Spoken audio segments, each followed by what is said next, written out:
Hi everybody, Mr. Adams here to talk to you about writing with detail. I'm going to ask for detail a lot in a lot of your work. Sometimes you'll even get a comment from me that something you wrote was vague.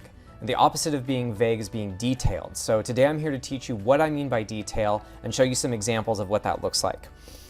Here's a question that appears in the very first chapter of my AP textbook that my AP students are using. In what ways did a gathering and hunting economy shape other aspects of Paleolithic societies? This is a very open question. So it can be as long or as short as you want, and you can include as much detail or as little as you are able to. So let's look at this response. Hunting and gathering meant that people needed to move around a lot. If they had not, they would have run out of food.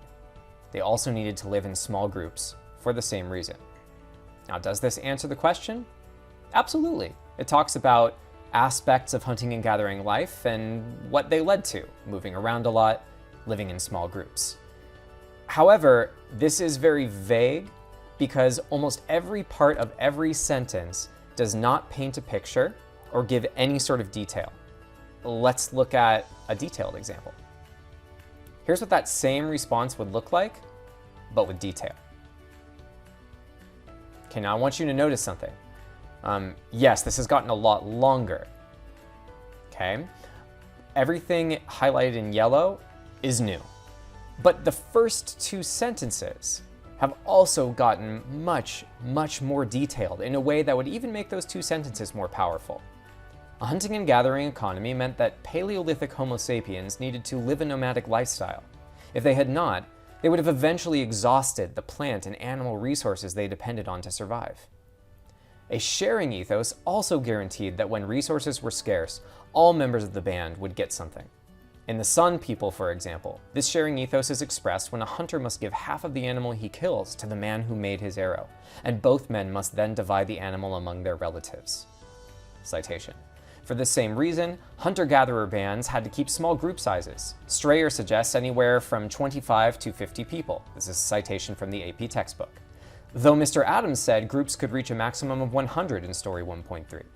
Perhaps these small groups also led to more egalitarian societies, since a group of 25 or so people would not have needed any formal leadership or rigid social hierarchy.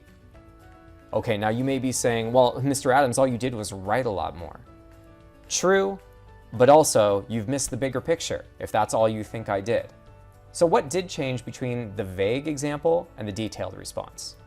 Number one, vivid verbs. Okay, let's look at that vague example. The most exciting verbs, a verb tells us what people did, that I use are to move, to run out, and to live. But let's look at some of the verbs I used in the detailed response. Exhausted. Right? Paleolithic Homo sapiens would have eventually exhausted the plant and animal resources. Expressed, divide. There's probably more in here, but those are the ones that pop out to me right away, and exhausted is in those first two sentences. To use the verb exhaust paints a picture, doesn't it? Does it paint a picture for you? It really paints a picture for me. Yeah, like, for example, there have been times when I felt really exhausted because I was running for a long time away from a lion. Yeah, exhausted. So the first thing you want to do is vivid verbs. So what else changed? Specific examples. If you look at this first example, the vague response, you're going to see that though this writing tells us generally how a hunting and gathering lifestyle shaped other aspects of Paleolithic societies, there's no example here. It just states people needed to move around a lot. They also needed to live in small groups. Now compare that to this response. We have this idea that not only do people need to live in small groups, that's down here, right? But I've even given the example of exactly how many people might be in one of those groups. Now that's a specific example right there with specific numbers. Even better though, I've included a line of argument and I've included an answer that I have a really nice specific example of a hunter-gatherer group, the San people, and the way that they divide up meat using an arrow. I'm painting a picture with my words for you to look at. And how much more interesting is it to read this example? Perhaps the most important big change is the use of academic vocabulary and key terms. Look at these spots that I've highlighted in this sentence. People, okay? The subject of the sentence is people, and they needed to move around a lot. But people could mean anything. It could mean tall people, short people, people living in Asia, people living in Africa. It could mean people living in the ocean, sailing a boat. People is one of those really unspecific nouns. Let's look what I did in the detailed response. A hunting and gathering economy meant that Paleolithic Homo sapiens.